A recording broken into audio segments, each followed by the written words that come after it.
Ready.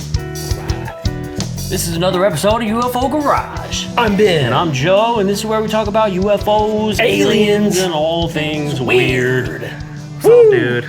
Nothing, man. It's good to be here. It's good. It's good. It's good to be on this blue-ass couch. I know, it's nice, right? It's a little comfy. It's nice, it's comfy, it's soft. Actually, if you go to Etsy, you can find this on Etsy, I believe. Oh, damn. Yeah. It's just Etsy, Yeah. like that's who makes it? Yeah.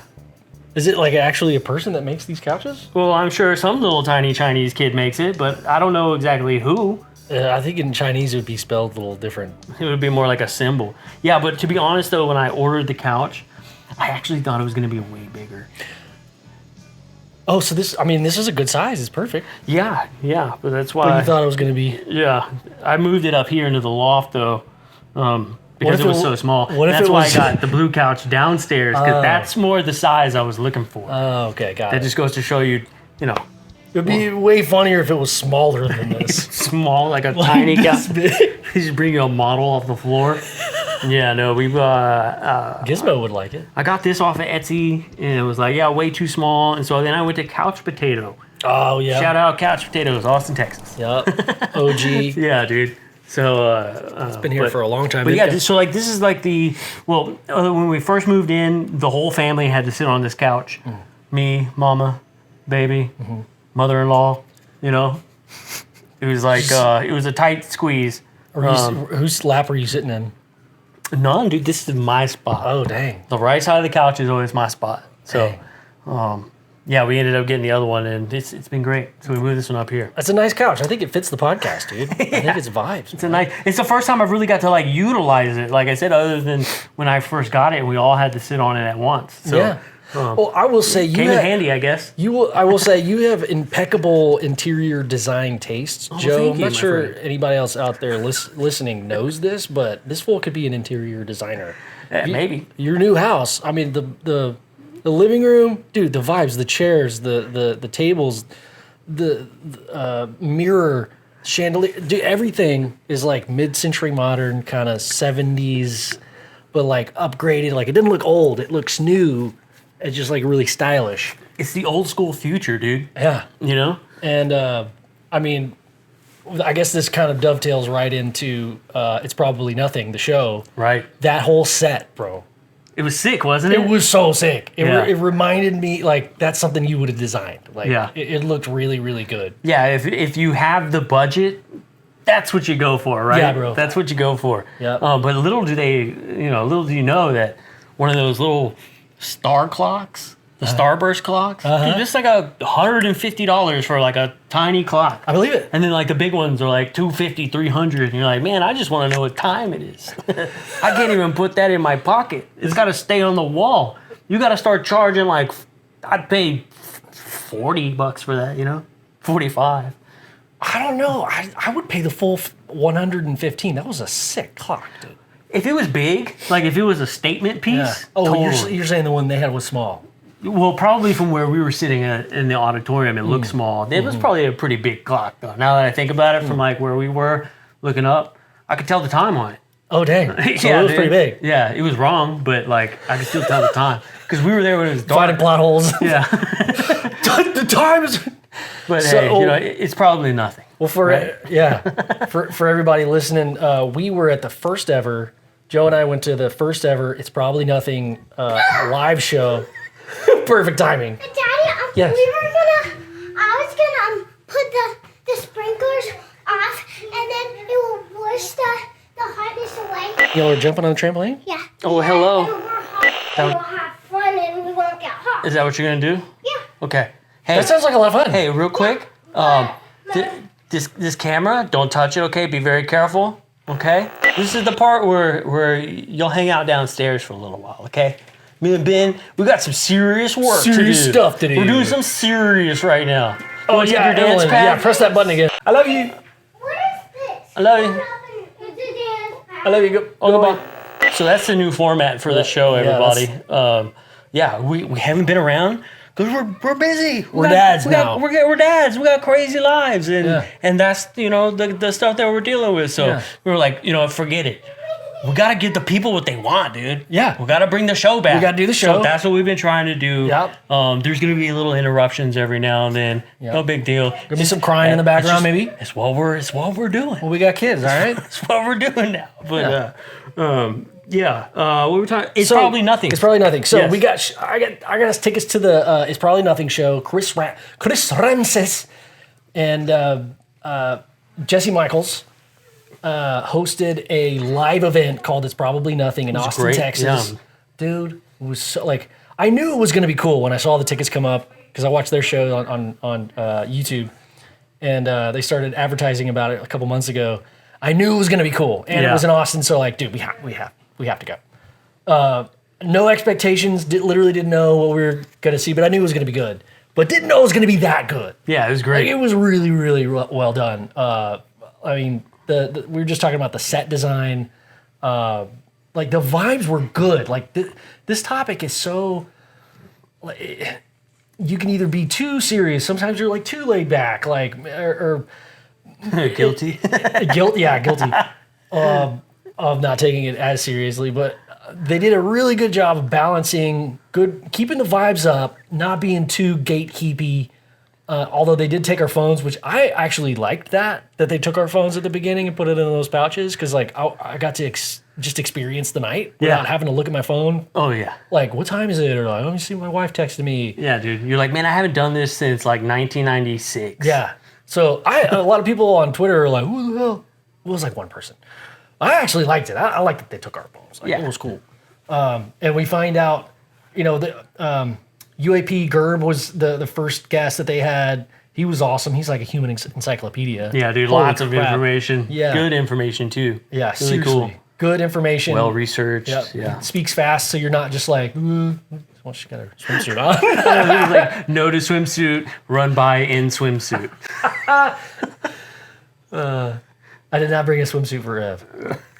If she needs something, we've got all kinds of stuff in there. Okay.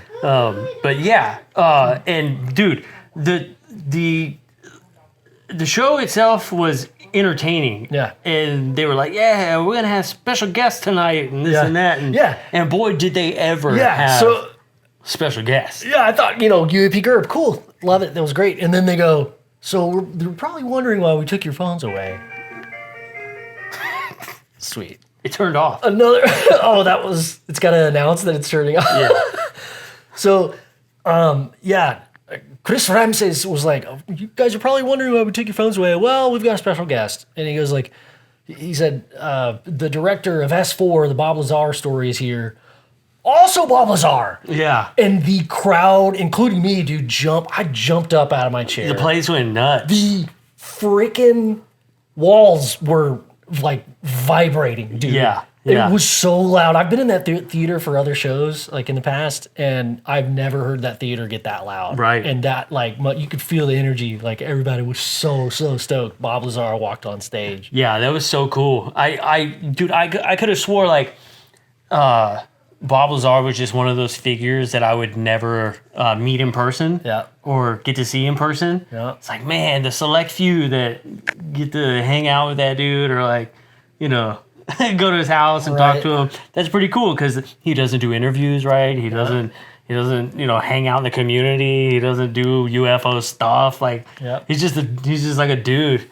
So I was like, yeah, that's a bucket list. And then when he walked out on stage, I was like, dude, no way. Yeah. And he's got some red Chuck Taylors on. Yeah, he was wearing Chucks, dude. Yeah, he was looking fresh. Just to hear him speak live was super cool. His like, it's funny because like Bob Lazar, like when he talks, it's like he's like the way he tells it is just so like matter of fact, like it's very like it's like he's like, hey, that's just what I know. Yeah. And you're like, but what about all this other stuff? And he's like, I don't know nothing about it. I know that I was in the big hangar and I was reverse engineering this UFO. That's the way that he speaks about it, it's almost like you go to like somewhere in the Pacific Northwest or maybe the Midwest, and you like walk into like a shoe store and you just ask for directions. It's like talking to that guy. It's like, oh yeah, the shoes are right here, and that's the colors that we have. And actually, if you're lost, you take a left on this road. It's just very, there's no excitement. There's no, so check this out.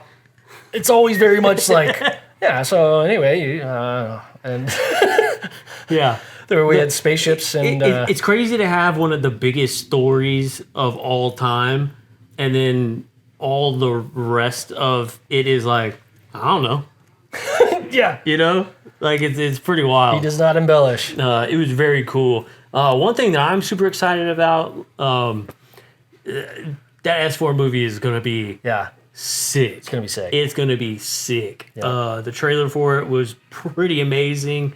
And the fact that Bob said, like, dude, the detail and the accuracy that went into, like, creating the film, Yep. everything from, like, the hallways that he walked down to the Dixie cup. yeah, everything down to the little water cups, the In the Dixie break room, cups, yeah. and in the break room and stuff like that. Like, he said every detail was absolutely on point. So, like, it's exciting because we'll never see inside of S4 or any type of facility like that. So to be able to take this tour through the facility and it be so accurate that Bob was, he's like, I'm at a loss for words, Yeah. dude. Like, He it's literally was at a loss perfect. for words. Yeah, he didn't have anything really to say about it. He was just like, it's amazing how accurate, down to like the weather and the foliage outside on the ground, like on the specific dates that like Bob was there. Like, that's so cool. Yeah, like that it's hyper detailed. Yeah, like the director was like, I can't tell you how I got some of the information. It was from Russia, with a wink.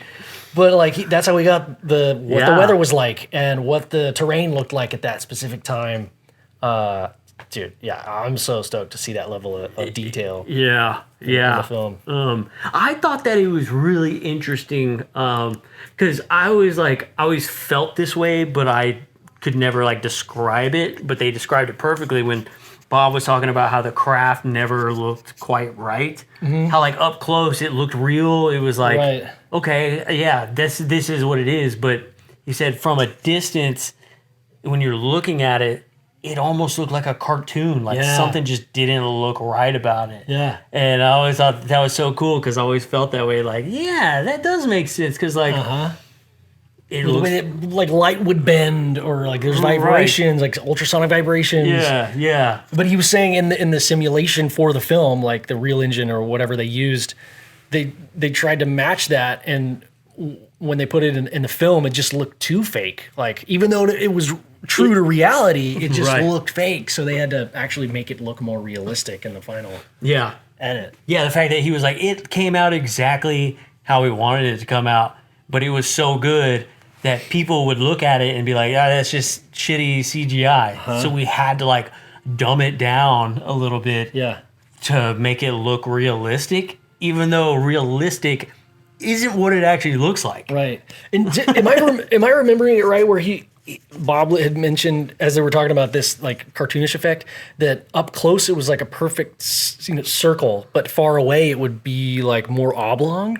Like it would kind of change shape. Did I pick that up? I don't know. Did you pick that up? I don't remember hearing that, but that's kind of interesting. Like more of a teardrop egg kind of shape, and then once you got close, it was more of a saucer. Yeah. That's what I remember. But Interesting. I don't remember that, but that's interesting if that is the case. dude, yeah, okay. Well, hopefully I didn't just make that up, but I'm pretty sure that's what he said.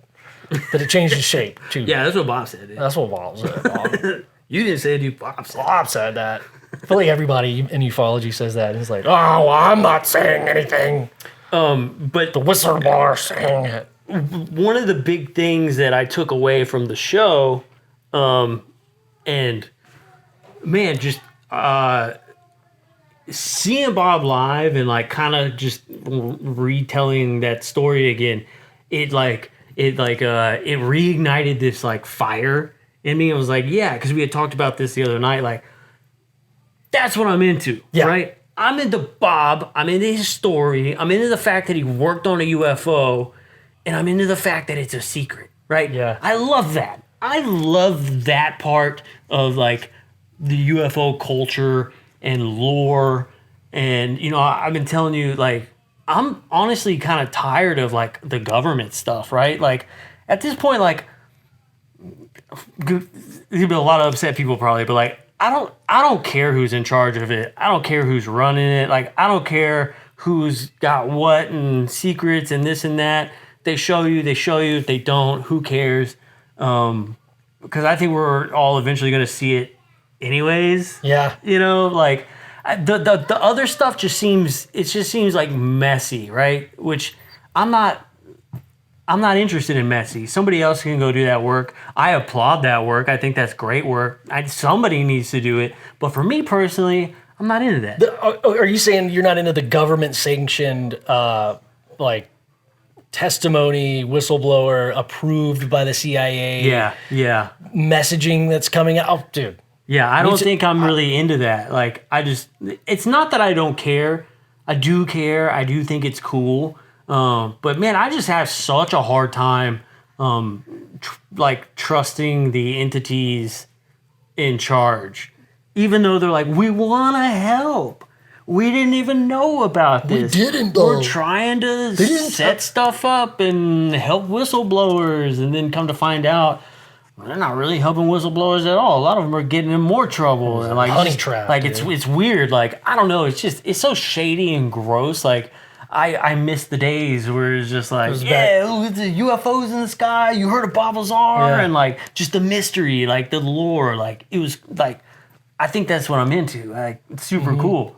Like I can spend hours and hours like reading documents and like, you know, putting this puzzle together, but like at the end of the day, like I'm just gonna talk to you about it. Like other than that, doesn't change much. Nobody in this house cares. Like nobody cares. We might come on the show, and that's what the show's for, right? So we can talk about that stuff. But then we're just saying the exact same thing that everybody else is talking about. You hear about the new whistleblower? You hear about who's in charge? You hear about who's in the government? And like, yeah, I heard it. The speculation is always the fun part. Yeah. And like you have a little bit of clues, some leads here and there, and then you connect the dots. That's what's fun.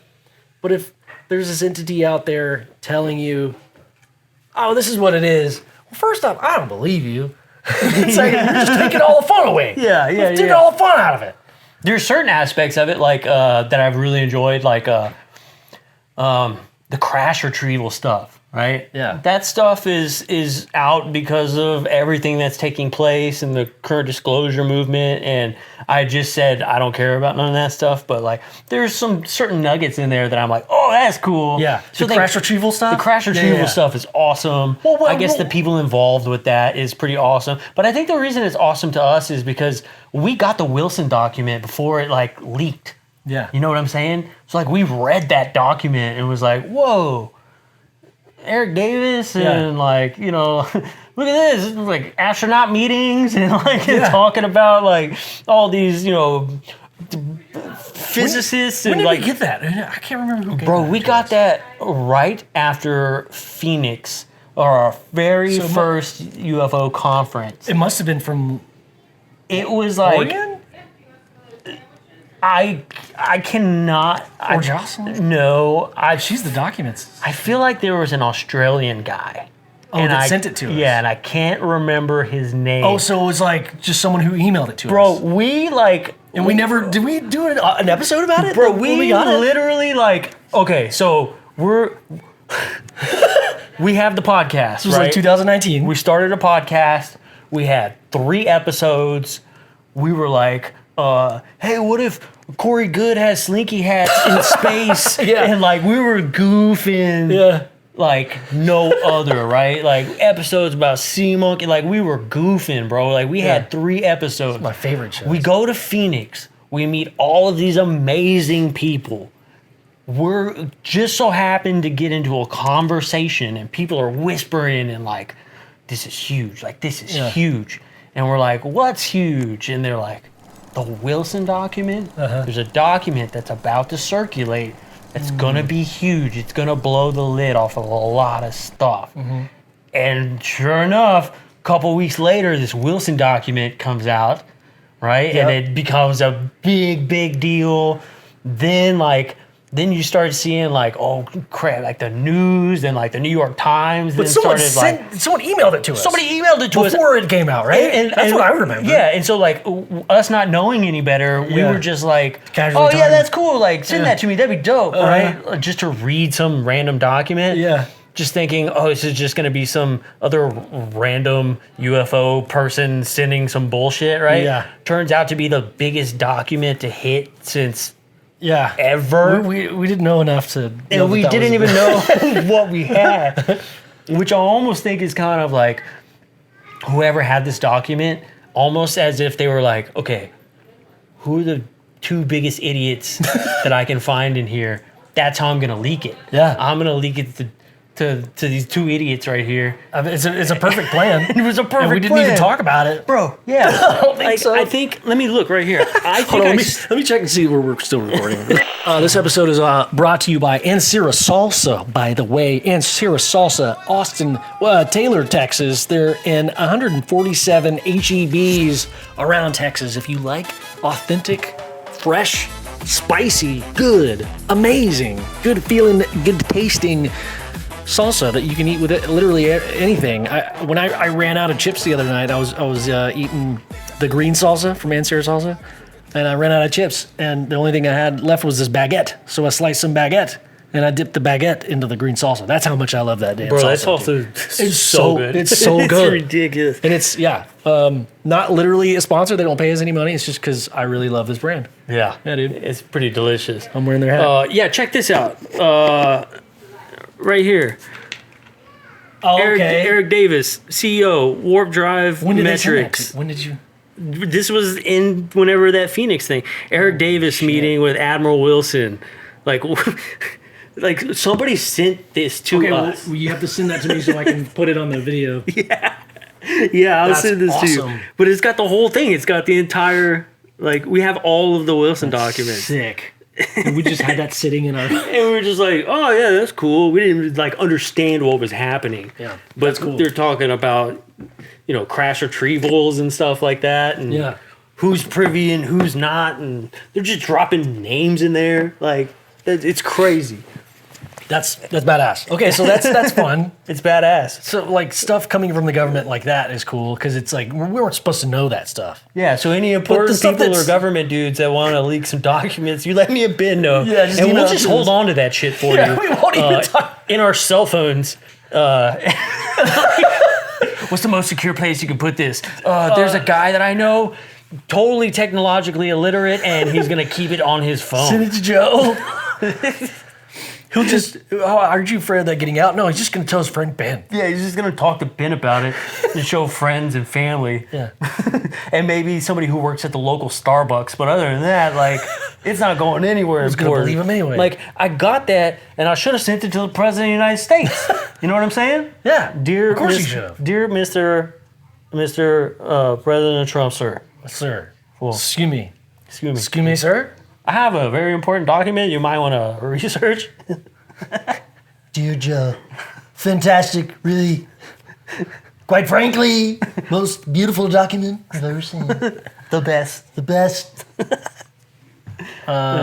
So but anytime the government comes out with stuff and they're telling you like, hey, this is what it is, it feels like in here. Okay, in hearings, like yeah, it's cool, but like anything they're talking about is like okayed by the CIA, right? Like national security, if it's a government sanctioned thing and they're allowed to talk about it to the public, they're also telling our enemies about it because Yeah. if you're telling our public about it, well, there's not that there's spies everywhere, but people have the internet in different countries and they can watch it too, and now they know all of our secrets, so you got to be careful about it. You know what I'm saying? Yeah, it's definitely weird. It's strange. It's like almost better to just like just to be in it, right? To hear, just keep your listening ears on and just be in the moment and in the culture and just hear what's going on. Yeah. Like there's no use in like picking a team. I don't think. That's just human nature, man. People like to pick teams. Yeah. They like to take sides. They like to have hot takes, and then people become friends, and then one other person in the community says something negative about the other, so now we're not that guy's friend anymore. And like, it's just high school, dude. It's human nature. Now that guy, he's a misinformer. You know Who? the guy we don't like no more. I don't even know. I don't know. I'm just saying. Oh, you're making You that said up. the guy. I was saying whatever guy you were He's saying. a disinformation. Yeah, he's agent. a disinformation agent now. I mean, I'm literally not talking about anybody, but it could be applied to. Could be, but that's not our fault. It's not. That's whoever's doing it's fault, right? Like, yeah. Also, maybe that was his job, you know? That guy's a shill. I like that the show. Oh, every time they would like name drop somebody, they'd be like, "Spook, Yeah, somebody in the audience would say spook. spook." That was funny. Oh man, they dropped Richard Doty's name, and the whole entire auditorium just like started booing. Bro, the boo for Richard Doty was almost as loud as the cheer for Bob. Yeah. It was crazy. It was like deafening booing. Yeah. Like that was crazy.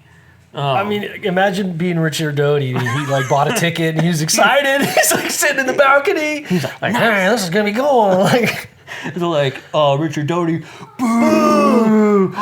People were standing out there like, boo this man! Boo! Shame! no, he was supposed to be a part of the show, and he's like waiting in the scaffold, like on a wire, and they were gonna like drop him down. He's gonna be like a big part of the show, but they were just like they mentioned his name, but the audience, didn't, they all booed, so he waited in the rafters. He was supposed to be the other special guest. They were gonna drop him down on a wire. He had a sequins vest on and everything. He was awesome. He's still up there. He had a hat with lights on it. He's like, "Guys, it's so cold and I'm hungry." They left him. He's still there. He's still there. He's like, oh. And the sequins vest is so itchy. Then they're gonna do like a play of like Swan Lake, and Richard Doty's just gonna fall out of the ceiling.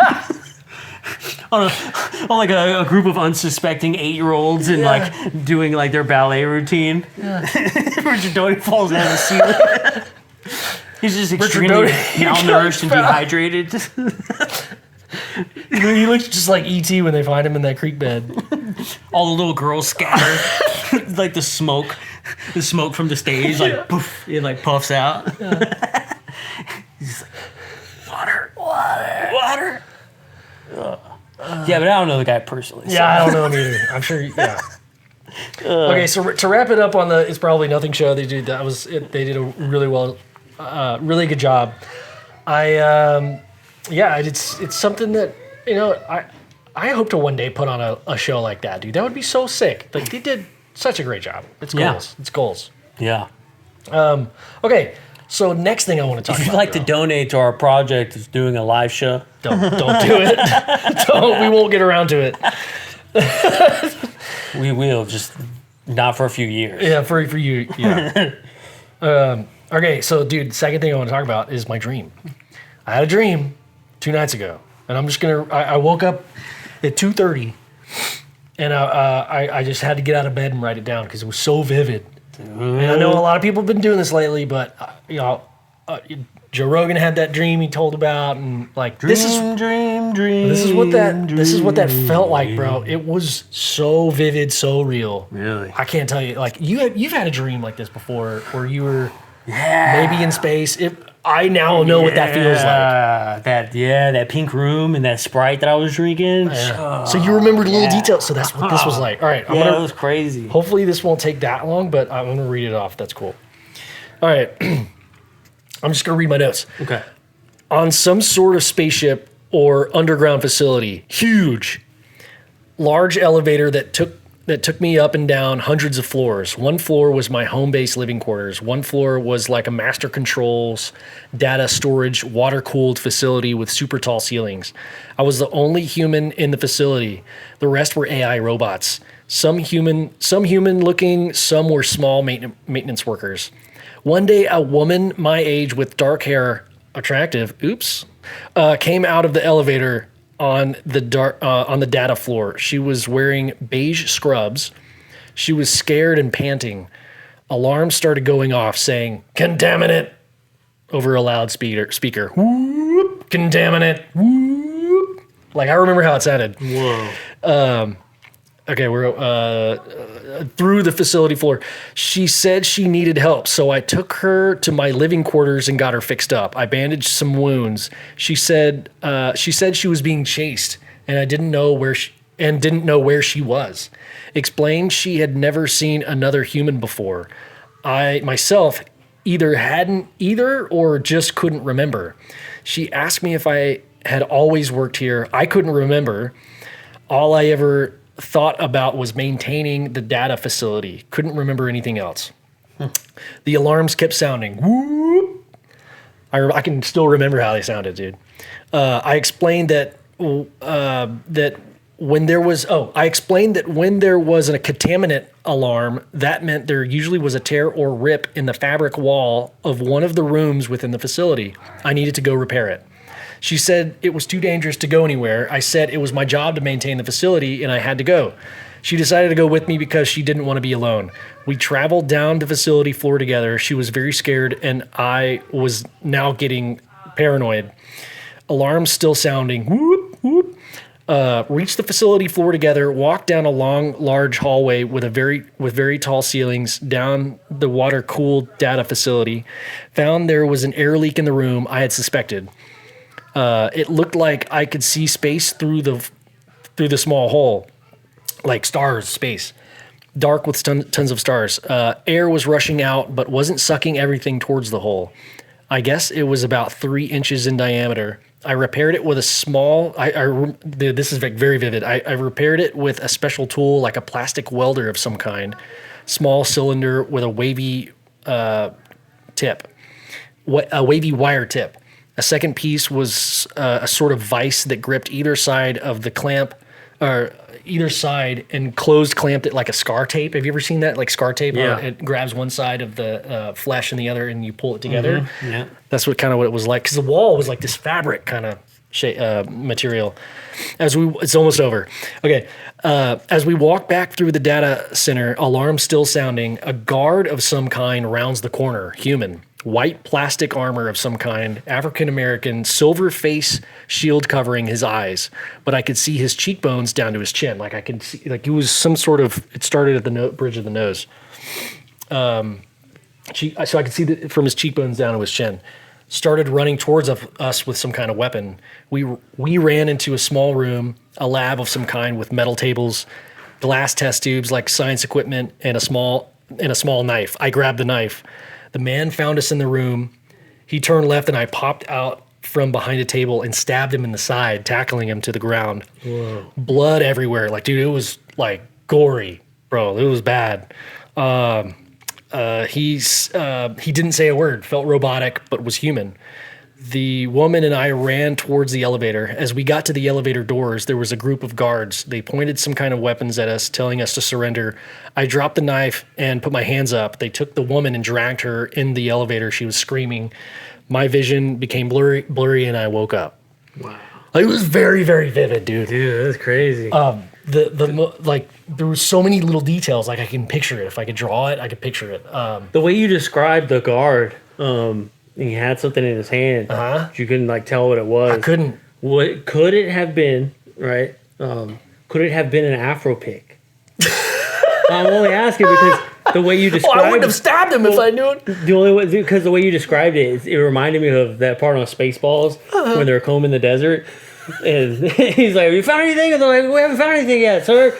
And they have that big ass comb, and then it switches over. He's like, "What about you guys?" And it's the black guys, and they have the Afro pick, and they're like, "We ain't found shit." They're combing the desert. Yeah, because the way you described it with the white armar and then like the helmet, and it went down to his like cheekbones, and then all you could see was like just kind of like his face and down to his chin. Yeah, it's exactly like that. It's exactly like Spaceballs. Oh, wow. Okay. Yeah. Well, I've never seen that movie. So, but I have seen. I think maybe you were just being racist. You killed a black. I'm just kidding. Why's it gotta be black? I don't know. It's your dream. I don't know why either. It just reminded me of the Spaceballs description. That was funny. Well, we also just watched the Incredibles and the freezing guy. Oh yeah, it's very similar to his outfit. So it could be another reason. That's intense. Like it was, the whole dream was. That intense, wasn't dude. like a good dream. No, it was scary. I like in a dream, you don't really remember the past or anything normally. But I was so aware in the dream that I knew it was kind of like Is this supposed to be green or blue? blue. Blue? Okay. I just hit this button on accident Oh, with my thumb, and I just wanted to make sure. oh, okay. I don't think I did anything. Well, hopefully the camera won't explode. What's the show where they elect to not remember when they go to work? It's a very new show. The Golden Girls? Hold on. Murphy Brown? No. Like you have to go to work? Severance. Severance? But you just forget that you go to work? Yeah, it's like an elected thing. So when you wake up, it's like a totally different consciousness when you wake up at work.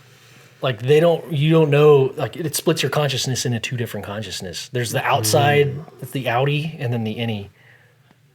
You need to watch it. If you haven't seen that show, you gotta watch it. It's good. That reminds me of this. I was watching this thing on the World Economic Forum, and they were talking to corporations. This lady, and she was like, "Yeah, so we have this device that we've made where it's like an earbud, so you can like listen to your music and stuff, but it tracks your brain waves, and we can tell when you're daydreaming or like not paying attention to your work."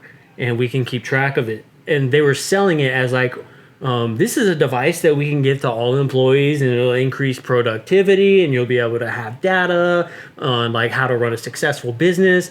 But like when she was explaining it, she was just like, yeah, you can tell like when people are just daydreaming or they're not doing their work. Bro. So it sounds like something that they can just keep tabs on you and be like, oh, you're not efficient enough. Like, see you later. Like taking the human element out of like work, right? Because it's hard to stay productive all the time, but like It's that's also crazy. not sustainable to be that productive. Yeah, no. And so like I don't know, then could you use that for I'm a fidgeter, so this is terrible. So it's just making a lot of noise. I'm just It's gonna be learning. I'm just learning that maybe this isn't my thing, but yeah, it's like could they then use that as an excuse to employ more robots into the workforce? Like we're showing, like this would be one of those things where they would come out and they would be like, studies show humans are becoming less productive than they were in the 50s or 60s, and so because humans are naturally becoming less productive, we must introduce this AI and the robots and stuff to take the place to keep society going. When really it's not that we're just becoming less productive. It's just that like you're making more robots and more machines for us to like consume our time and like take up our time. But I guarantee you, bro, like if you took all this shit away, like you were talking about getting rid of the phone at the show, you just got to enjoy it. Yep. Like, bro, you didn't look at your phone one time. You didn't know what time it was. You didn't know who was trying to call you or nothing. Like, that was a crazy experience. But you think about it, like, if I didn't have a computer and a phone and TV and internet, like, how productive would I be? I would have invented some shit by now. I'm almost 40 and I ain't invented anything, dog. And it's because I have the internet and a phone, you know? I love that. But the things that society values nowadays is not an invention that doesn't have to do with a phone or some type of tech. So like in order to invent anything nowadays that's worth something, you gotta use a phone or a computer, which sucks. I'm not saying that. Well, I would say that like Maybe you can invent a different type of hinge like or a clasping device. well, if something were to happen to where all of this technology were to go away, the most popular guy is going to be the guy who can make a bike. Or a hinge or a clasping device. Or just make anything. Anything. I agree. Yeah. Like the guy, have you ever tried making a table? Oh, not yeah. that easy, It's dude. not that easy. It's not that actually, yeah. easy, bro. You're like, oh, wow, this requires bracing and like 90-degree angles and yeah. The legs need to be real sturdy and like, if it's hard. We went down this weird tangent, but I want to get back to your dream. Okay. You were talking about the... I mean, that's all. That's it. It was very, very vivid. Like, I really felt like I was there, and when I woke up, it lasted. Usually I forget dreams pretty quickly, but like, I still can remember really vivid details about it. And like, I could not remember anything before working at that facility or after, and it just kind of made me go down this rabbit hole of like, what if there is something to that Severance movie where when we go to sleep, maybe certain people are put to work, their consciousnesses are put to work somewhere else, and they're like in charge of, this data center. It was like a water-cooled data center. Like Yeah, a bro. bunch of servers everywhere, and like basically big fish tanks with like blue. It was like walls of servers, dude, like data servers. I don't ever want to be attached to a computer. Like, you know what I'm saying? Like I remember it felt very lonely. transferring bad. like consciousness into like a computer and just being like on a server somewhere. No, never. See, I don't Bro, think no. that's not what I was a human in the dream. Yeah, well, yeah, But- the being able to like split your consciousness though, like Oh, right. oh man, what was that episode of Black Mirror where that fool took DNA off of his coworkers and put them into bro. that computer game? Devious. Oh, dude, That was bad. That would be terrifying. Yeah, he gets their DNA and then copies their consciousnesses in his own like video game world. Yeah. Bro. Have you seen the Torture, latest? bro. Have you seen the latest season of? They do a final chapter of that story. Oh, really? Yes, Dude, it's awesome. very good. I have to check that out. Yeah, dude, you gotta watch it. I have to check that out. But Like you probably saw the first one where there's like a second one, and they finish out the story. I think it's like a 2-hour long special. the latest one that I watched, I'm still trying to like get through them. The latest one that I watched was the one where there's like a little civilization living in the computer, and the guy like takes the LSD to communicate with them. Yeah, they're Yeah. like little meeps. Yeah, that Yes, was crazy. dude. That was crazy. But that dream, dude, like it was one of those ones where like you remember it. You know what I'm saying? Like Still remember it. even like days after, you still remember it. It's weird. Yeah, I remember like the guards that came, even the guard that I stabbed. Like it felt human. Obviously, like was bleeding, but I felt like he was coming after us with a weapon. I couldn't tell you what the weapon was. I don't think it was a gun. It was just some kind of thing. Yeah. But it was white. So I felt like okay, and this this chick in the scrubs. I mean, there's an actress I know. She looks just in my memory looks just like this actress. I don't know her name, but I could still see her face, dude. Like it's so realistic. That's crazy. And yeah, I just remember it really, really vividly. But that's maybe happened a handful of times before. We were talking about the UFO thing, right? And like how like you see Bob's story and we saw it live and it was like, yes, that's what I'm into. Yeah. But I'm not really into like this messy stuff over here, right? It's just like, I don't know. This is just more direct and like more like, I don't know, it's just dig. You know? Yeah. There's also another aspect to this that feels icky to me. And it's like, kind of like this this spiritual side, right? It feels like trickery a little bit. And remember when we started this show, it was like, I don't know about this spiritual thing. And then the further down the rabbit hole in this subject that you go, you will eventually get to that. Yeah. You will meet that spiritual side. Yeah. Either getting interested or somebody will get you into it. And I mean, you'll go down that rabbit hole. It's just part of the journey. Yeah. Yeah, it definitely is. It's like a tongue. Wow. You want to... What is that? It's like a. Should have asked her. It's going Oh, to take sorry. her Oh, sorry. a little meat just hanging out. It's amazing. It's amazing, dude. But yeah, so you'll eventually hit this spiritual road, right? You'll eventually hit it, and man, you'll go down it, and so The spiritual part of the ufology journey. yeah. And I think there's something there, but like I said, I think it's like that same but different, you know? Like it's like same but it's like different, you know? I think there's like some overlap and some things that play there. But we're talking, back to this Bob Lazar UFO secret. right? Very cut and dry. Okay, I like that. I can understand that. Let's do it. Then the spiritual thing comes in. You're like, okay, these extraterrestrials, right, have certain abilities that seem to be far superior to anything that we can do, right? So we can take that aspect, and then we can also take the spiritual aspect. Now, what is this spiritual aspect, and what is the effect that it is also having on us? These ETs are doing something spectacular, but also whatever's happening in the spiritual realm is also doing something spectacular, right? And so if they are two separate things, how do we classify the spectacular with both of them? You know what I'm saying? Like, what is the spectacular here and what is the spectacular there? This is really confusing. With the two types of spirituality, right? Well, one being advanced technology, and the other being spirituality. Got it. You know, magic. Yeah. What is the difference in technology and magic? And we've always heard that quote that magic is just technology we don't understand. Yeah. But I think that there's a point where there's a crossover to where magic is doing something technology can't. You know what I'm saying? And even though we don't understand the technology, it may seem like magic, but it's not. It's technology.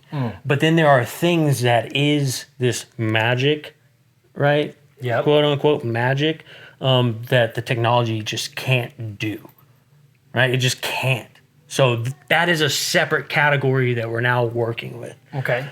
And I feel like maybe people are experiencing something spiritual and saying that it's technical. Okay. And I also feel like people are experiencing something technical and they don't understand it, so they put it in the spiritual. Right. Right? And again, I think these things can do the same thing up to a certain point where technical stops and spiritual keeps going. How do you know when you've experienced something spiritual and that it's not technical? I How do don't you know. Okay. I don't know. And I think that's where we all need to be careful, because I think there's way too many people that are way too comfortable saying whether or not they had a spiritual or a technical experience. I just think people are way too comfortable. It's all based on one's interpretation, though. Right. Now, I think if you're more technical minded, you might fall into this category and say, look, yeah, I was probably abducted by something. I think that's why I think the crash retrieval stuff is so fascinating, because it's like, okay, well, there's physical evidence, there's bodies. What do we do with this, right? On the spiritual side, it's like, I don't really have a body. I can't like get a body. I can't get this like tangible evidence. Shroud of Turin. That brings me to another aspect of this, right? Okay. Is in the spiritual realm, if we're gonna go spiritual, right? If all of these spirits exist, if all of these other gods exist, right? And we're talking the spiritual realm here, then the God also exists, right? If we're on the spiritual playing field, and I concede to the fact that all the other spirits, all the other gods, they do exist. They are absolutely 100% real and can affect your life. God also exists. The God, right? The supreme of all the gods. So if we're talking about in the spiritual realm, all these things exist. For me personally, bro, I'm picking the winning team. Why wouldn't you? If you know the team exists. What's the other team? The other team is... Does it have to be demonic? It doesn't necessarily have to be demonic. But has to do with where it's coming from. What is the source of it, right? So if it's not light, it's dark. I mean, that makes sense to me.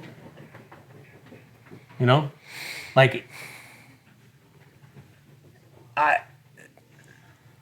I mean, this is hard for me because I know where you. I'm trying to be gentle about how I'm saying these things. this is the, you know where I fall on this. Yeah, I do. You know, and it's because of all of this stuff.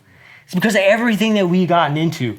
It's because we got into it and we started experiencing like, whoa, look at this. This is like the New Age movement, or like, oh man, the hue. Like, look at this Eastern influence, or like, look at this. You know, even in college, like, man, you had so many buddies. Of course, I knew about what Rastafarian is. You know what I'm saying? Like, of course, like it's forced me to kind of like take a look at the religions of the world. You know what I'm saying? Yeah. It's forced me to like go in and like actually look at it. And I'm not a scholar. I do that in my free time. You know what I'm saying? You don't have to be a scholar or like be an expert. And I'm not an expert by any means, but like I feel like if the spiritual world exists, there is a top dog that lives in it, and I'm on that team. Yeah. Like, So that's just like, so when people come out in the 1800s, such as Helena Blavatsky, and claim that they're channeling, and she was the OG, right? right. Yeah. OG channeler, Yeah. and she like basically started Theosophy. Yeah. The Theosophical Society. She was a co-founder of Theosophical Society. And then everybody kind of just built on top of what she was talking about. Yeah, it's like a blend, right? Like she tried to take Western Christianity and blend it with these Eastern concepts. You know, she said that she would channel a being, and he looked like this Indian guy, right? Like, Why you gotta be Indian? Because that's who it was. Oh. Well, she went and studied there too. Oh, right? the ascended masters were like monks. Mm-hmm. Got it. So she like went and studied there in the Middle East and stuff. Her dad was a Mason, so he had all kinds of crazy books. And in the 1800s, what are you gonna do? That's what I'm saying, bro. She didn't have a computer. She created an entire religion, bro. Yeah. That Gandhi followed Because she was able to focus, dude. because she was able to focus. By the time she was 18. What? Are you serious? Yeah, she was already doing this stuff by like the age of 18. We're almost 40. We ain't invented nothing. That's what I'm saying. Like, we're useless. Yeah, dude, go for it. That's what I'm saying. We're useless. So useless. But she started an entire movement that would like lead into literal like modern day occultism and like the New Age movement and stuff like that. And it's just like, you get all these, these terms about like contacting like your spirit guides and you always wonder why like everything sounded so familiar, but like it was mixed religions and like culture and stuff like that, and it's like, oh, because that's exactly what it is. That was the whole purpose. And like after like just kind of looking into like the Theosophical Society and Helena Blavatsky and all this stuff, and like just the mixture of Christianity, the Hellenism, the Rosicrucianist stuff, the Gnostics, all of these different groups, you realize that like, oh, whoa, so this lady went and took all these like hidden secrets, wrote about them, put them all together, and that's where we're getting all this modern day stuff about like, I don't know. Like, I'm not trying to like be rude or like, I'm not trying to be rude about it. But I feel like there's more room in that for deception, right? Yeah. Now, interpretation, say, then like, I don't know. I would say, bro, I've said on the show, and I have poo-pooed religion so hard, and you know this. In the past. You know we both this, have. dude. I was that way. Bro, I I didn't know anything. I didn't study any of these religions. I didn't know anything about them. I thought they were all silly, you know. And then I like started hearing some of this stuff that, you know, like kind of gets thrown around in the UFO community, and that made me pay attention. But then it also led me down to like actually looking into all of this stuff. And I can tell you that now, sitting here today, I am a Christian, you know? Mm-hmm. I'm not like a Christian nationalist or a Christian Zionist. I believe in Jesus Christ, and I believe in God Christian. You know what I'm saying? Like, I believe in that Jewish dude who lived over there in Israel. You know what I'm saying? I believe that. You know, reading the Bible, it's just like opened my mind. It's like, what, you know, here we are asking each other, well, where did all these things come from? Yeah. And then I read the Bible, and they were like, oh, let me tell you where the pantheon of gods comes from. Yeah. Well, God created them. God actually used them to help run the earth. You know what I'm saying? Mm-hmm. He made these creations, and through making these creations, he wants every single one of us to be a part of his creation and have a helping hand. He doesn't force you to do anything. He asks you and lets you be a part of it, you know? Some of these creations decided to turn their back, disobey him, let the people of the nations worship them as gods, right? They're real. They do exist. Yeah. These religions do exist. Their myths and their writings and the stuff that they talk about is absolutely real. Like, but it's not at the expense of the one true God. It's because of the one true God that all of their stories are real and do exist. I'm not denying the existence of Gilgamesh and a flood. I'm saying that through the process of God's creation, he existed and experienced probably the same flood or close to the time of the flood that God put here. You know what I'm saying? Yeah. I just think that if you're not, so we look at it like the jobs of like an angel, right? My job is to help the hungry, right? If you were an angel. If I was an angel, okay. and God was like, your assignment is to help the hungry, right? Well, if I decided to turn my back and fall against God, now my job is to make sure people starve. Ooh. That's the opposite to what they were created to do. So if they turn their back on God, their purpose is the opposite of what God created them to do, right? So God created these beings to help lead his people to God, right? So if they turn their back, what's their job now? To lead them away. To lead them away from God, and to worship them. Okay, right? So I want to come back to this. I just want to mention that we're following the same structure of why we're interested in this subject. And Correct. We're talking about Bob Lazar, a man who experienced something that's a secret, but there's proof that that secret's probably true. Mm-hmm. So it stands to me like that's why so many people are interested in this spirituality aspect, because it feels like hidden knowledge. Like they don't want us to know it's a secret. Yeah. So we're gonna go down that path because we don't want to go down a path that's, you know, a bunch of people already been down. I want to figure out what this other stuff's about. Right. And some people see positivity from it. Mm-hmm. I mean, I went down a path of like, oh, having it be, you know, life be all about me and myself, and like just. I'm no better than I was. Right. Like I haven't reached enlightenment. Yeah. I mean, I feel like the idea behind it, right, is like the self, the oneness, right? The becoming a God, you know, like, or becoming that connection with God. Like you are a piece of God, right? And so like the secret is to like be the fulfillment and have Christ consciousness, when really it's not about you at all. Yeah. It's not about the self, it's about being selfless. That's the difference. Yeah. is that these all say like, you can be a god. You can have all the secrets of God, right? Yeah.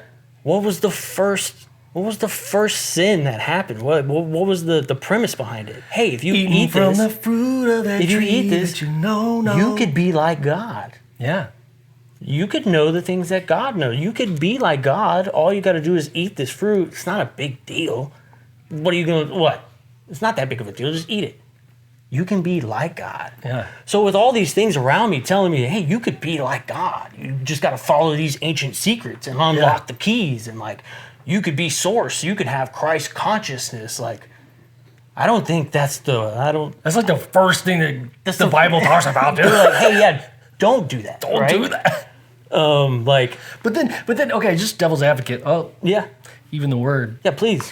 is, well, that's what somebody who's trying to hide a secret would do. Tell you not to go look because they're trying to hide a secret. I mean, it's just a bad secret. You know? It's a pretty important one. I mean, what's the like we said, like I was telling you the other day in the truck, like the knowledge.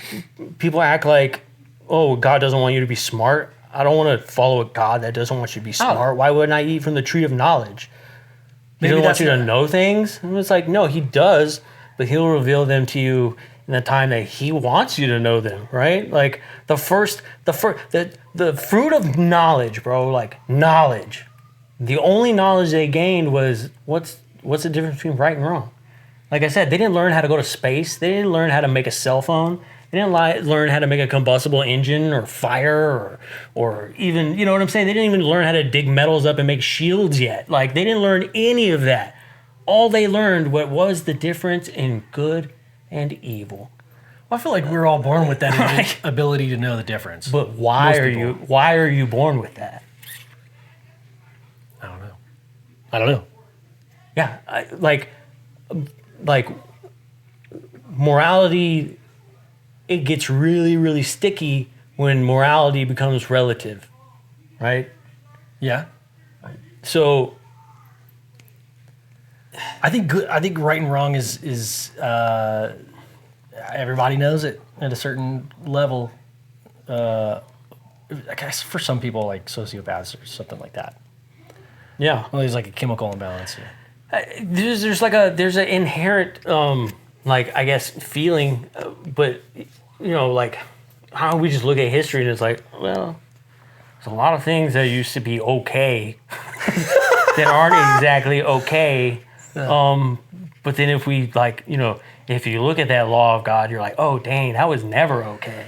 See, You're like, whoa. maybe I'm reducing this, what you're saying, Joe, too much, and I don't mean to make light of it or make fun of it. No, but, by like, all means. I don't want to go back to the Dark Ages. I'm not mad that we invented the combustible engine and now we can keep our drinks cold in the fridge. I don't want to go back to not having those things. Right, but would you rather have the combustible engine, or would you rather live in the Garden of Eden? The Garden of Eden sounds pretty sweet. Have free food, free buffet, no rent, no taxes. That does sound nice. You don't have to do anything, bro. You mean when I'm born, I don't have to also pay where I live? You got to name all the animals. You got to name all the food. You got to like, bro, like the world was literally yours to enjoy. Live in love and harmony, never die, never get sick. Your friends, your family don't get cancer. Your children don't pass away. You live in paradise. You think there's a civilization out there that they didn't eat the fruit? No. You think it always just keeps happening? Oh, you mean like a alternate universe Yeah. type thing? Yes. I think it might be possible, but I think it's too epic of a story for it to just be happening willy-nilly throughout the universe. I actually think that dimensions, I think God put them there on purpose because he's like, you're never going to get this dimension, right? The travel in between. Yeah, you'll like... That's why I seriously feel like most aliens if not all of them, they ain't supposed to be here. Like the thing we just read Because they about it went being through dimensions, dude. like being a sanctuary. Remember, like set apart. Like a sanctuary is like a place where things are set apart and it's supposed to be safe. Yeah. Like if he created a sanctuary to be set apart, he didn't want us like meddling around with stuff, interacting with these other things. Yeah. Aliens, angels, whatever you like. Whatever it is that's interacting, I don't know if he necessarily wants you to be interacting with it. Yeah. And he doesn't want these things to be interacting But God, with us they're either. coming down. They're leaving us gifts, and now we have Velcro and Right. glue. Yeah. Fiber. Our internet's good now, God. Yeah, we have good internet. Really good internet. He's like, yeah, but you used to not even need the internet. You just knew everything. Oh. You didn't used to need a combustible engine. Well, Or a if you have microwave. a civilization that doesn't have all this cool stuff, then there's not a lot to know. It's just, hey, don't eat that bug. That's it. Don't. But that's what I'm saying is like we can't even imagine how awesome the kingdom is. You know what I'm saying? Mm-hmm. Like we only know that Netflix and the internet is cool, right? Because it's all that exists. Yeah. You know what I'm saying? Brought to you by Netflix. All that exists. Even everything in the next 1,000 years that comes out, they're gonna look at us and be like, bro, the internet was retarded. Like the internet, can you believe they were sending stuff? Like, how stupid, right? Yeah. So like to us, it seems cool, but like, bro, the kingdom, dude? The kingdom? Can you imagine? How sick? It sounds pretty sick. How sick it would be? It sounds really cool. Like, I don't know. I like to think of the coolest, most amazing thing that my brain has ever produced and then tell myself, bro, that's a bajillion times less cool than what it's going to actually be like. Like, it sounds like it's going to be pretty sick. So, like, what I'm saying is, like, I think just going through all of this stuff, I stumbled across the Bible, and it's the only thing that talked about all of this stuff. Mm-hmm. None of the other stuff talks about other stuff. It's very like me, this, here. Like, you know, it's weird. It had a lot of answers for you that you were looking for that you necessarily didn't find. Right, and it made this UFO stuff make sense. Yeah. in a really crazy way. Like, bro, I don't even ask. Well, I ask a lot of questions, but like, I'm not in any way troubled about, you know, what's going on. Like, is the world gonna end? Like, bro, I ain't worried about none of that stuff. I don't care. And I think that's why my brain made this switch to like, bro, I just like the Bob Lazar and UFO shit. Yeah. You know what I'm saying? Like, all this other stuff is so far out of my control that, like,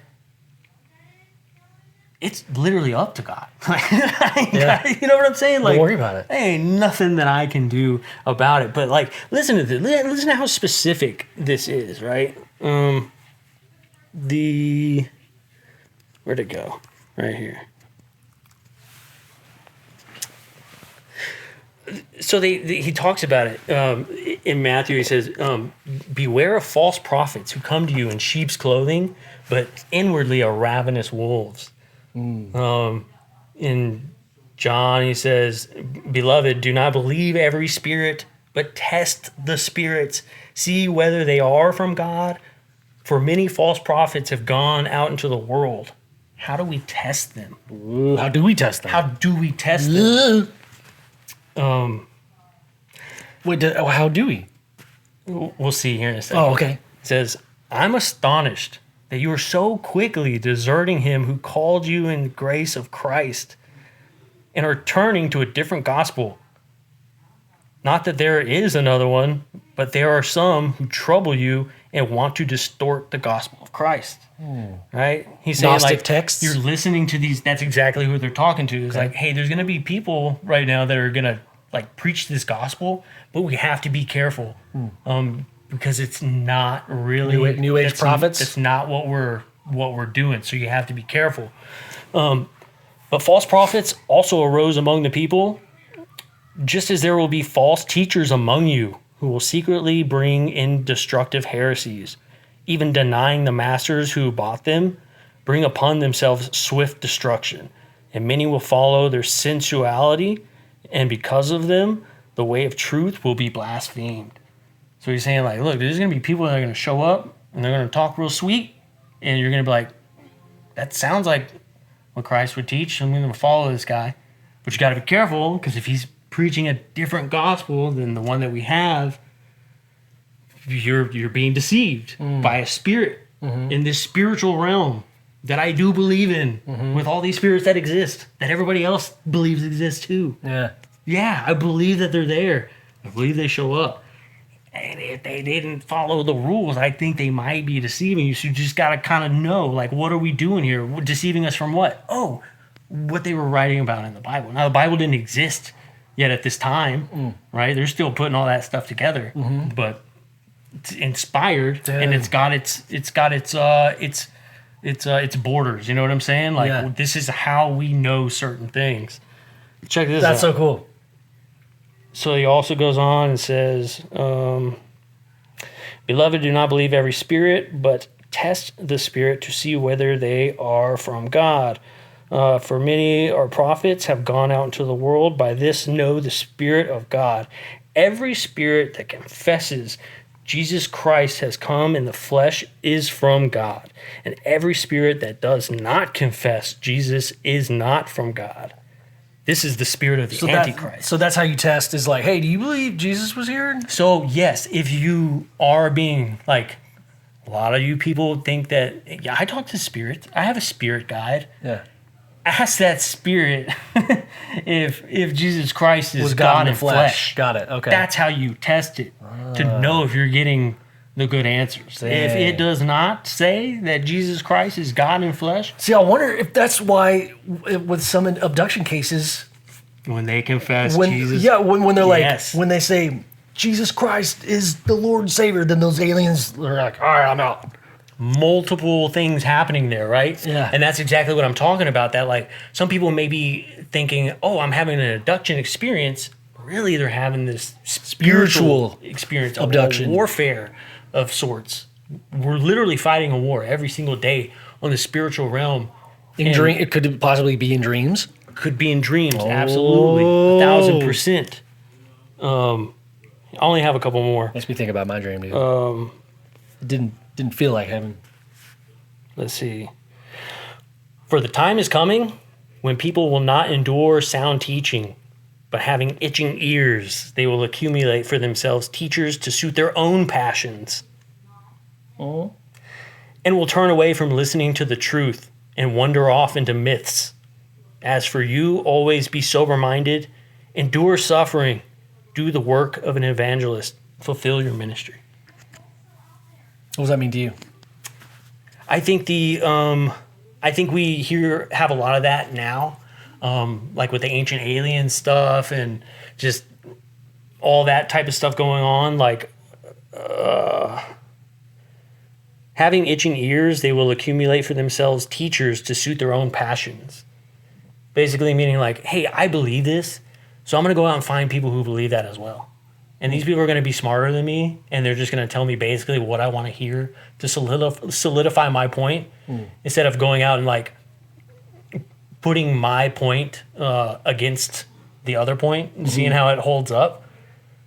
And they just kind of live in their own little world, their own little box. Accumulate little followers. It's their own reality, you know?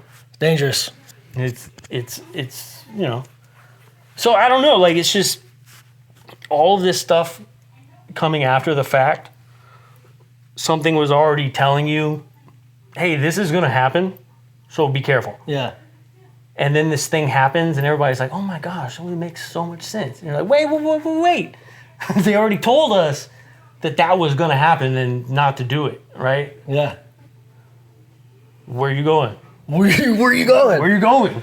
Dude, I love that. That's so cool. Like, where are you going right now? Dude, it's not like... You gotta be, you know... So what's the message there? Like, they already told... You've already been warned against this archetype of person. I think if you believe in the nuts and bolts part, and you believe in the alien abduction, Cool. Great. Yeah, me too. You think it's happening? Yeah. I think alien abduction is probably real. If you believe in this spirit world, good. Yeah, I believe you too. Yeah. I absolutely believe you.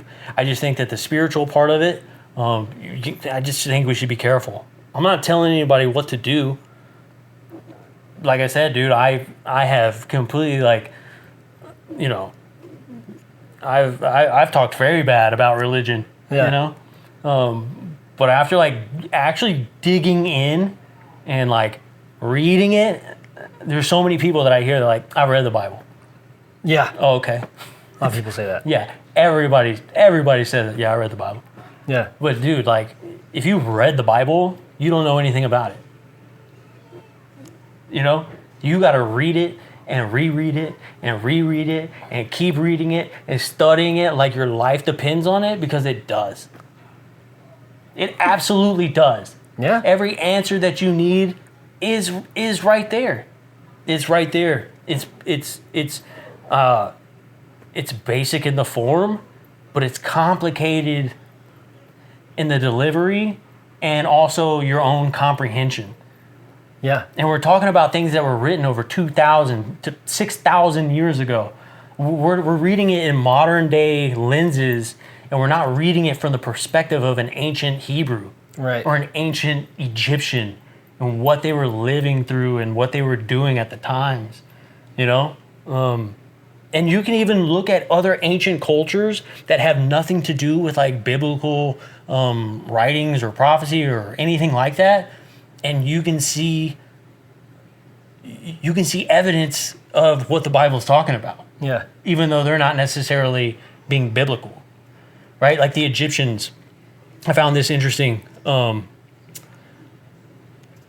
Egyptians, when they would depict themselves with other people, they always depicted themselves bigger than everybody else. There's one group of people, though, for some reason, it is the only group of people that were depicted bigger than the Egyptians. Yeah. And they were the Philistines. Now, the Philistines are the remnants of the Nephilim, the giants. And we talk about that. And so the Egyptians, right, not being biblical whatsoever, they just have this wall of some Philistines that are giants and bigger than they are, to depict that, hey, these people were pretty large. We are bigger than everybody else in the entire world, except for whoever these people are, the Philistines, right? That's crazy. And so they're depicting exactly what the Bible is telling us about these giants, Right. because the giants existed before the flood and after the flood.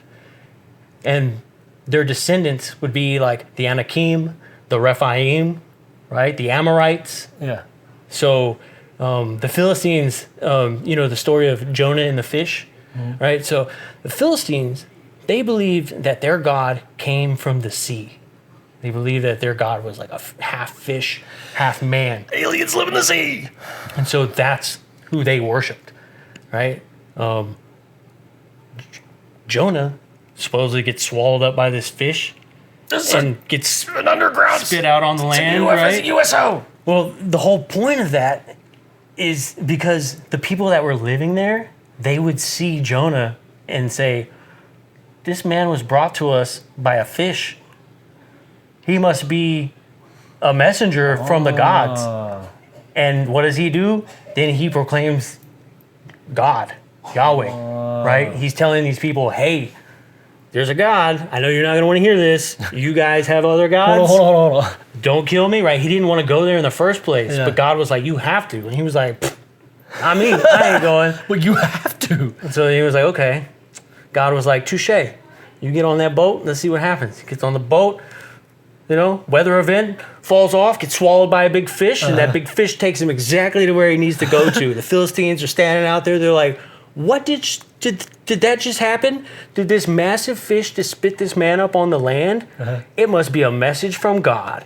And so then he's like, hey, I know you guys worship this God. I don't really have a problem with it, but I just want to let you know there's actually this other God. His name is Yahweh, and he's better than your God, and you should probably follow him.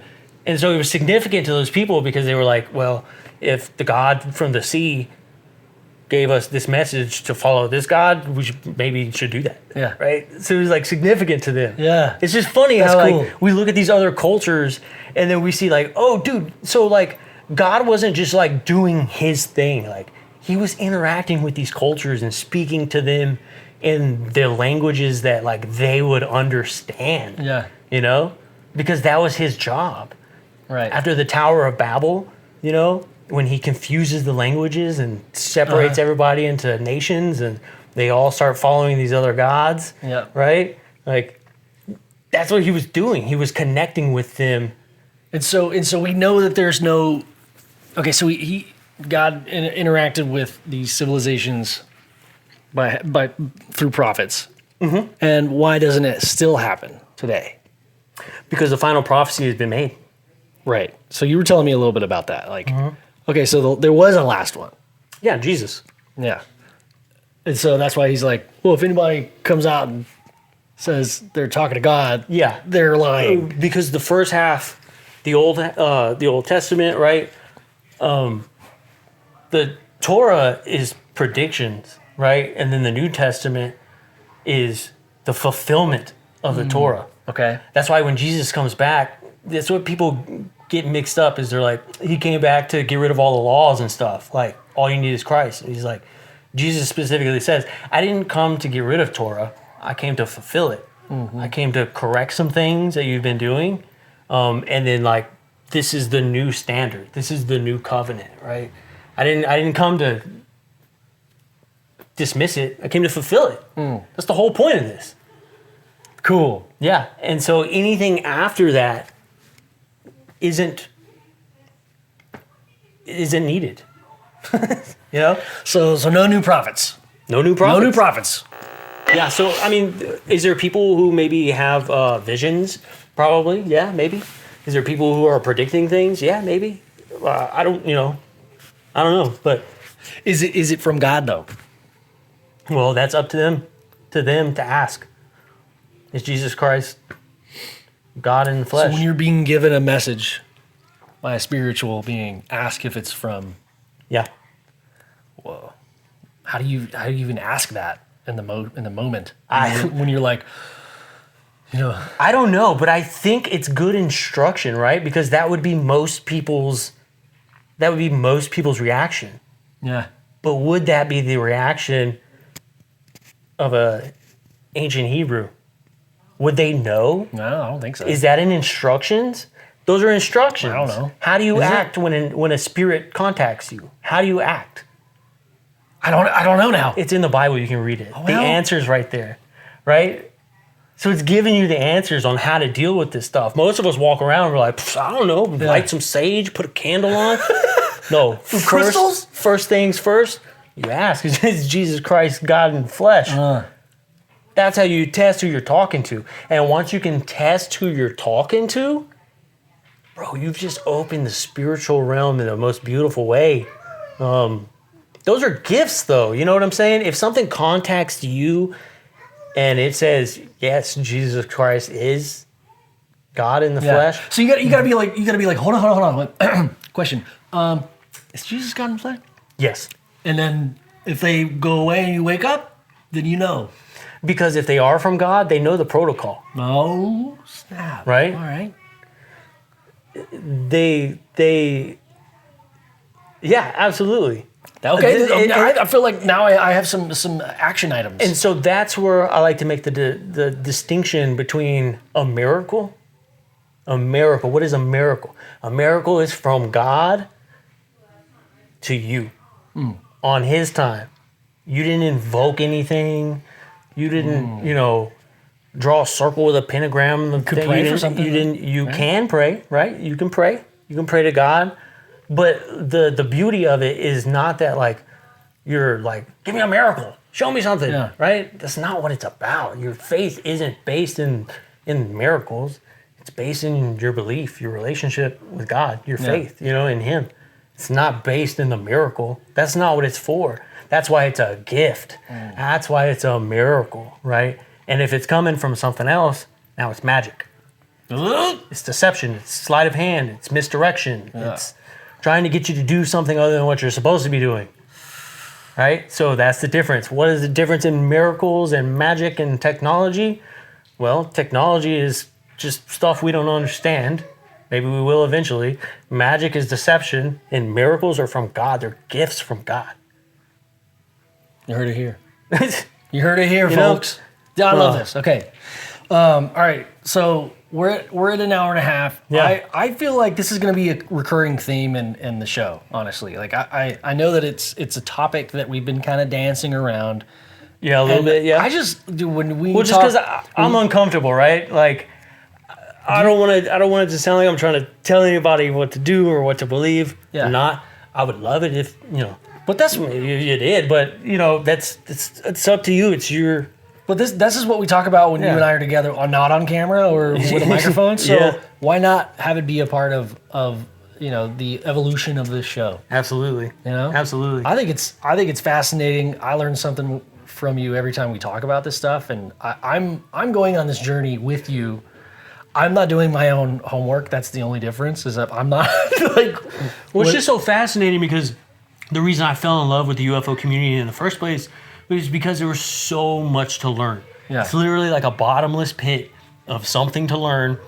And I think, honestly, the religious stuff and then going down like the Bible stuff, it's the same thing. It's just an endless pit of stuff to learn. And like the more I learn, the more fascinated I am, and the more clear the picture is. And it's like I'm not saying that like, God has cleared my sight and I see everything clearly now. That's not what I'm saying at all. I'm just saying the knowledge that's in there and the stuff that I'm learning is so fascinating. Just like the difference in like cultures and like what people were believing at the time and like ancient manuscripts and how they're translated and like how it gets from one place to the other, the whole system behind the whole thing. It's so massive and fascinating, dude. Like it's incredible. To have documents from that long ago is so well preserved. Yeah. And like, dude, it's endless. So partially that's why I fell in love with it too. But like, dude, like I fell for God hard, dude. Yeah. I love it. Yeah, dude. I love it. I see a physical, energetic difference in you ever since you've been down this journey. I mean, like a year ago. For sure. And I mean, I can't find anything bad about it. I mean, it's great, dude. Like you're a whole different person, dude. Yeah. Like it's awesome. Yeah, like I said, my goal isn't to tell anybody like you're wrong or what you believe is wrong. Yeah. My goal is just to explain like maybe where that's coming from, and just to like I want you to be careful because okay. One more thing before we get off is we were talking about that spiritual realm, right? Yeah. Like, extremely like we were talking about like saints or like holy people, like just people who are like pray a lot and they'll talk about having experiences, right? They'll talk about seeing lights or like having Marian apparitions, or they'll talk about seeing sparkles and like having this amazing feeling while they're praying or something like that. Yeah. And it's because they're so spiritual that they're able to kind of step into that spiritual realm, right? With God a little bit. He allows you into that spiritual realm to experience it. But I feel like the opposite is also true, right? When you do start doing like, you start reading spell books or tarot cards or, lighting candles and praying to things, like if you believe it enough and you are sincere and you're really trying to contact this thing, I think you can contact it, but I don't think you should. Yeah. I don't think you should. You don't, because they're also no letting instruction. they're also letting you take a step into the spiritual realm, but not in like a good way. What is your it's a trade-off. What are you trading off to get here? I'll give you something. I'll give you whatever you want. all you gotta do is promise to listen to me and do what I want you to do. Seems dangerous. You can have whatever you want. Seems dangerous. Yeah. Yeah. Kind of gives me the chills a little bit. It's creepy. Dude. It is creepy. It's creepy. So I don't know. It's just like I think that kind of practice is happening to some people unknowingly too. I just believe it's all real, and I definitely don't want to be on any of the other sides. Yeah, man. It doesn't. I don't know. It doesn't feel good. This is in where my stomach. this is where both topics converge, right? Like the alien stuff and the spirituality. Yeah. Well, we're actually talking about the same thing. It's just different sides of the energy. Mm-hmm. And then how does science fit into all that? Well, Science, technology, spirituality. Right? That's what we talked about. There comes a point to where technology and science just can't answer those questions, dude. Like, they're not meant to be answered.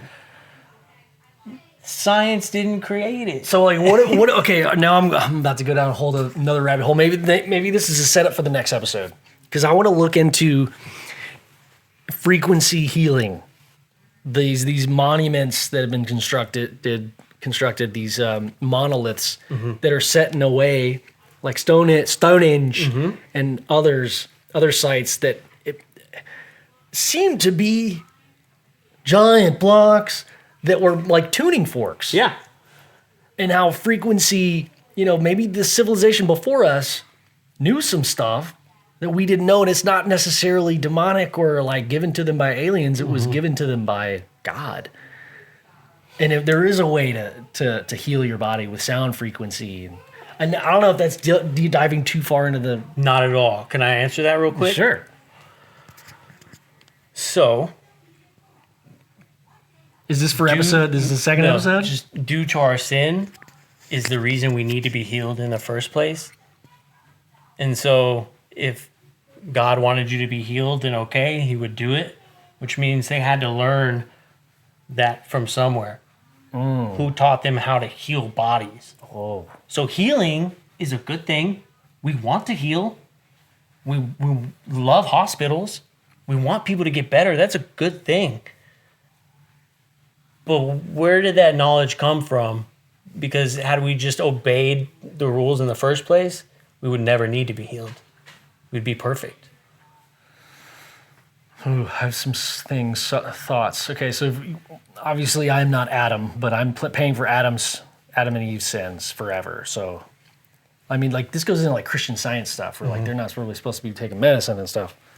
Is that kind of what Catholicism teaches too? Like, so we go as far as to saving life. Life is the most important. So, like, how do we save this life? If it requires medical intervention, by all means, we're here to save life. That's what we're here to do.